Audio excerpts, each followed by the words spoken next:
Hello, my name is Shyla Griffith. I own SG23 Design, and I'm going to show you how we went from this to this.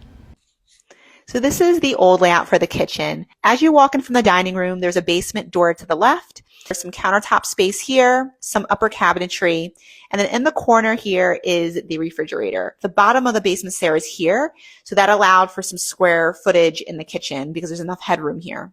So I can see why they put the refrigerator in this corner, but it's not the most functional use of the space. So you can see there's not that much counter space here, and a lot of it is because of the refrigerator in this corner. So this is showing a structural beam above. Over here is showing a skylight above. This area is an addition, and it probably actually used to be a porch that was closed in. This is the layout for the new kitchen. So you walk in, the basement door is still to your left. But now when you walk in, the refrigerator is here. So it's a lot more accessible. Next to the refrigerator is a full height pantry cabinet with rollouts on the bottom, adjustable shelving up top. Over here, you can see that the range is still on this wall, but we slid it down a bit. So that allows for more workspace in this corner, and it actually allowed us to put a coffee bar here. The countertop wraps all the way into this corner, giving them a ton more counter space. We have upper cabinets here. Then that bump out is still there, but next to it is some open shelving. Again, that's above the coffee bar. Over here, we have a sink in front of the window. Then over here are a few more cabinets, dishwashers right here. There is a trash pullout and some more storage. And you can see here that we have a peninsula.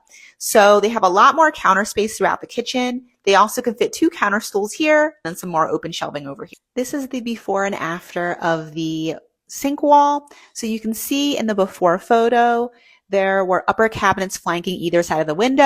I understand why they did this. They wanted to add as much storage as possible. But since we added some storage elsewhere, we decided to let this wall breathe a bit. We got rid of those upper cabinets, installed some sconces, and the sconces really highlight the wallpaper and the beveled subway tile below.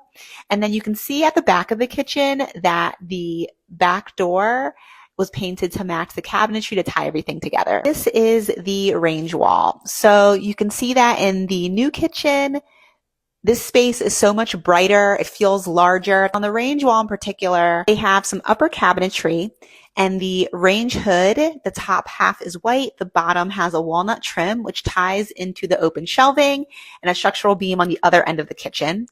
And then you can see that the backsplash on this side has wrapped around on the range wall, but on the range wall it goes all the way to the ceiling. Since this tile is white and high gloss, that means that it's going to reflect a lot of the light coming in from this window here, making the space feel even bigger. So we added a lot more functionality to the space just by changing the layout.